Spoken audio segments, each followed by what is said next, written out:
fried. It's 95 degrees. I ain't got no, ain't got. Hi everyone, welcome to my channel.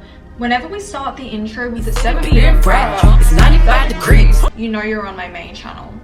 Second channel, right here. So I actually don't love making videos about men because why? But I have so much data recently, data and evidence, that I had to make this video. Of course, we need to preface by not all men, just a lot of men.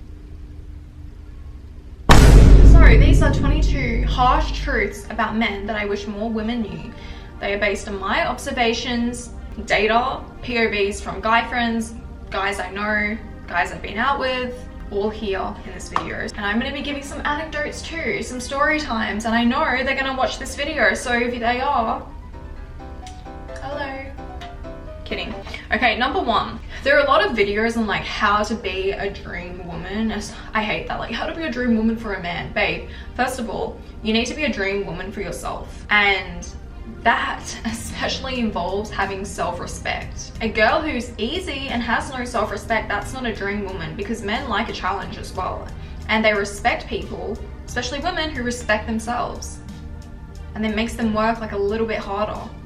So yeah, it's not about doing this for them, it's about doing it for yourself, and naturally you will turn into a dream girl. I hate it, this is so cringe. Next, you should never take rejection personally, whether that's in dating or in life, but especially in dating, it is more about them than it is about you. Like, there's nothing wrong with you, you're just not a match. Or sometimes a girl can actually be so great, or even a guy, you know, this roles can be reversed here, and you don't actually know what to do with it. Like, you can feel at a subconscious level so undeserving of that person that you sabotage it. And you know when guys say, oh, you deserve so much better than me, it often just means they know you deserve better and they don't want to meet you at the level you want, because maybe they don't like you that much, or they can't even meet themselves at that level. So they feel bad and they want you to go and find someone else, and then that's why they run to easier women. And sometimes rejection is also because people can be avoidant. They're afraid of getting hurt, like, wow, they seem so great. What if they reject me? I should reject them first, which is why it's really important to look at someone's attachment style. But you hear so many girls going, oh, I was like completely out of his league. How could he treat me like this? Like, he didn't know what he had. He knew what he had, but he didn't know what to do with it. And sometimes it's not good to be out of someone's league so much. So you know when you go for a job, if you're overqualified, they actually don't hire you. And logically, you should think, well, I am so overqualified, I can do so many things at this company, help them so many ways, why would they not hire me? Because they know eventually another company's gonna approach you, or they're gonna have to pay you more eventually, and you can demand it. So they'd rather just hire someone else which meets their requirements instead of going above and beyond.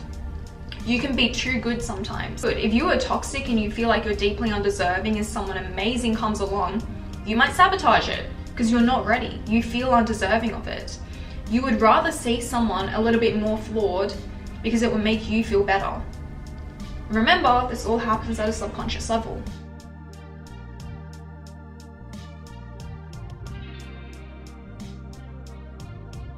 If you are convenient and you know, you give it up easily, they're gonna keep you around, even if they don't like you. And then one day, they might just vanish and you'll be like, what happened? I thought everything was going perfectly. They didn't even like you. They liked how convenient you are and the fact that you were providing them easy sex. And guess what? Even if they don't like you and you haven't slept with them yet, they're gonna keep seeing you until they sleep with you. Don't give in easily. Men, the way they bond, it's different in their brain. If you give it up too easily, and sex is a prize, it is hard to overcome that. But again, every connection is different. Do what feels right for you, follow your intuition. 2 story times here. The first one, I went on a date with this guy and he was pursuing me for a really long time, like literally like flew country and everything. I kind of found out he was seeing someone else, which was fine because we weren't exclusive. I mean, I literally met him once, but he lied about it to me and I brought it up and he said, Simone, I have never even taken that girl who he'd been seeing for like 6 months to dinner. And she would like fly to his country all the time and apparently like follow him everywhere, and he described her as almost like being a nuisance, like annoying, like he couldn't get rid of her. And why would he? Like, why would he? She was hot, she was pretty, They were probably having fun times. Like, why would he get rid of her, you know? Second story time. This happened the past 2 weeks. I know this guy's watching this. Hello to you. I'm just gonna preface by saying I got this information from my friend who knows him, so it's not through me. This guy that I went on like a couple of dates with and then I stopped seeing, he was seeing this other girl and he didn't really know if he liked her, and she didn't really have a lot of self-respect, and he would describe her, literally he would talk about her using heinous terminology. She's like so dumb, like she's dumb as a rock. And he'd be like, I can just like treat her however, I can take her wherever because she's so dumb, like she doesn't care. Bruv. And why would he get rid of her? Why would he get rid of her? Because she's so convenient and she's providing love and affection. She actually didn't sleep with him yet. And he said this, which shocked me coming from him because I expected better from him, but I guess not. He said, I need to keep taking her out because at this point she's just edging me and I need to have post-nut clarity to figure out whether or not I even like her. So he's talking shit about her and now he's like, I'm just gonna keep seeing her until I get to sleep with her. And you hear this happening so often, and then girls are like, well, what happened?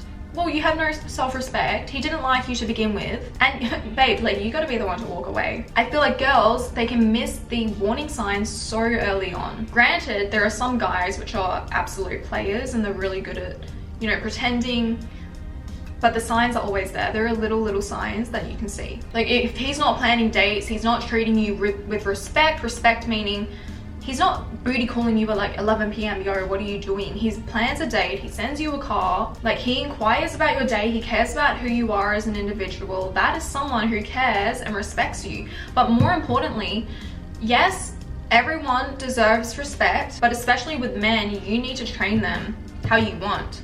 So if you want them to treat you a certain way, you also need to treat yourself a certain way. So this girl, at 11 p.m, he's like, come over. And she's like, okay, I'll come over. Like, what is that doing? What is that doing? So yeah, when I heard that, I was a little bit shocked, but not surprised. I got away. Hello to you if you're watching this. You really should reevaluate things. Anyways, next point. Men settle more than women. They're gonna hate that I said that, but it's true. How many guys know what they want in a girl? Literally, if you're pretty, maybe smart. If you're smart, well, whoa, dream girl. Pretty, fit, moderately smart, healthy, good body, they like you. Every time I go on a date, I'm like, hey, so like, do you have a list of what you're looking for in a girl? They're like, no. And I think it's a red flag every time, because how can you even know when that person comes along? Yes, you can rely on intuition, but still, you should have like somewhat of a checklist. And that's why so many guys, they get into relationships and they don't leave it. They get comfortable, they're like not really that happy, but they don't leave it. Very few men will initiate leaving a relationship. They just stay because it's comfortable. And meanwhile, that girl is not even the dream girl. I mean, you know the whole taxi cab theory? It is so real, especially like I'm turning 25 soon, and I have friends who are in their 30s, late 20s. I see this so often where a guy, he'll be in a relationship for 10 years and then he meets one of my friends, boom, married in a few months. And yes, she'll be amazing, but it's more a matter of timing. Like, timing matters so much to a guy. If he's not in the stage of his life where he wants to get married or he can even have a girlfriend, it's not going to happen. But when the next girl comes along and he's ready, it doesn't mean she is his dream woman. She just meets the criteria at that point in time. They get married. In my opinion, this is also a reason why the divorce rate is so high, because, you know, it's good in the short term. You're in like this honeymoon stage for a while, but eventually, you know, this is meant to be your lifelong partner. You want to marry your dream person. This goes for both men and women. So you should wait. You shouldn't just think, okay, the timing's right, I'm gonna go get married, or I feel a little bit pressured, let me go get married and settle down. Your partner is gonna dictate everything in your life. It's actually better off being single than marrying the wrong person and settling. But men settle all the time. Like, going back to the first point, why leave something that's comfortable? I think women, we can be a little bit more aggressive in that sense, because we're so emotional. So if we're in a bad relationship or in a relationship that's not really meeting our needs, we leave because every day we're like so miserable, while guys can really compartmentalize and block it out. And hey, if you're like giving them sex, they're happy, because it's harder for men. Don't forget, it's harder for guys to be single and get laid. Like, it's very difficult. Fragile men will seek validation through multiple women. Also, because guys are ruled by their ego and their ego drives them, they will do everything to repair their ego. I hope this guy doesn't watch this. I was on a date. What? I sound like I go on a million dates. I mean, as of recently, yes. But I usually just see them once and leave. You're not the one. I don't feel a soul connection. I don't feel a soul bond with you. And I leave. Yeah, I don't kiss. I don't do anything. Just like, bye. Anyways, okay, so I was on a date. This guy was funny. I didn't know if I liked him.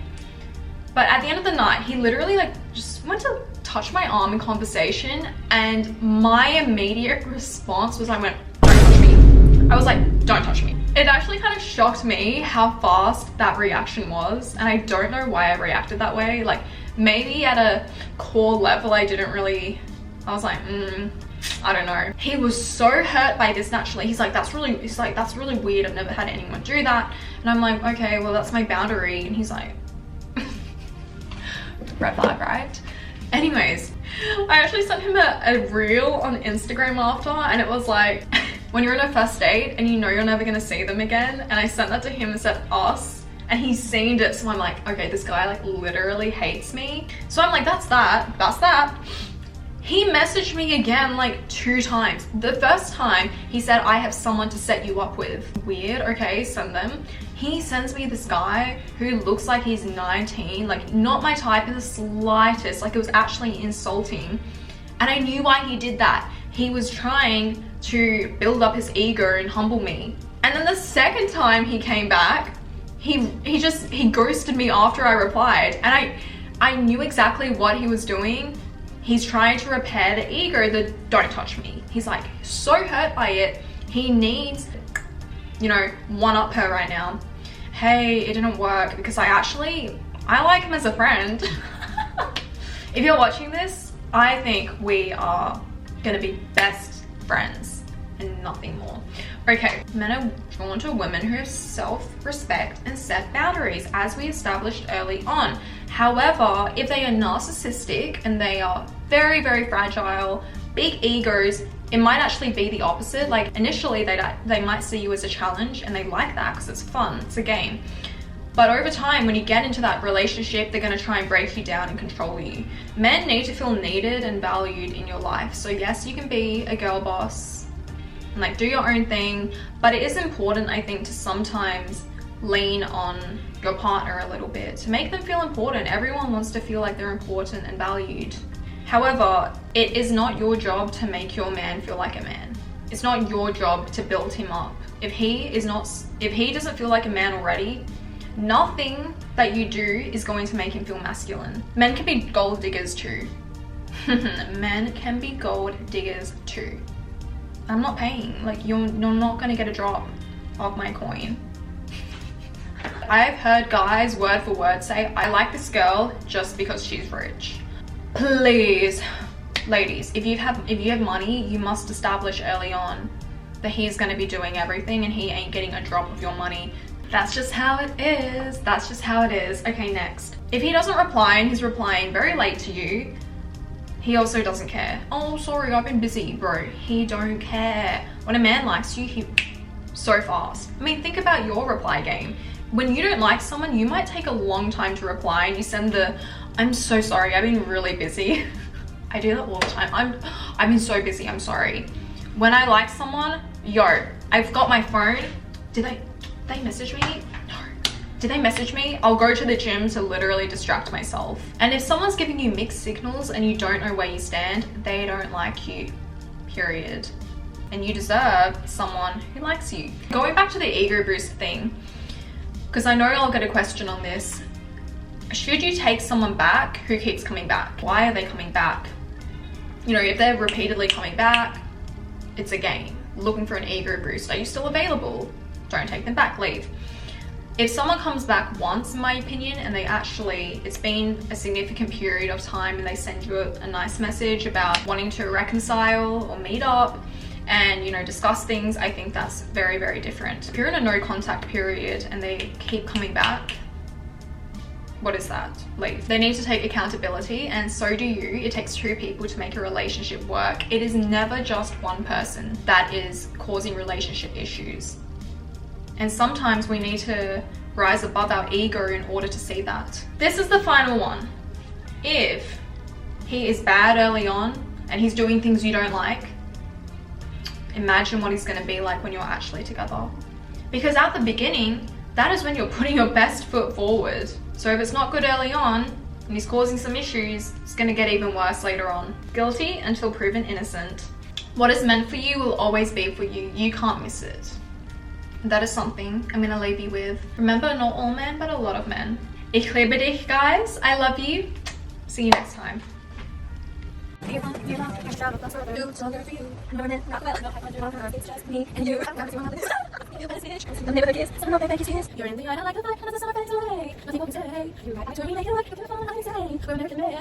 Give me call art, one train on the one lover, make me happy and blue. No one rock well, no high under alcohol inside. It's me and you. Oh, come to my face. It's you and me. I'm sure you kiss. Somehow they make you're in the other light. That's the same thing. You right to me. Virgin May. Oh yeah. Some of them kisses. Yeah. Oh yeah. Some of them kisses. Oh, come to my lips. It's really kind of space. I'm super never kiss. Some of them kisses. Yeah. Some of them kisses.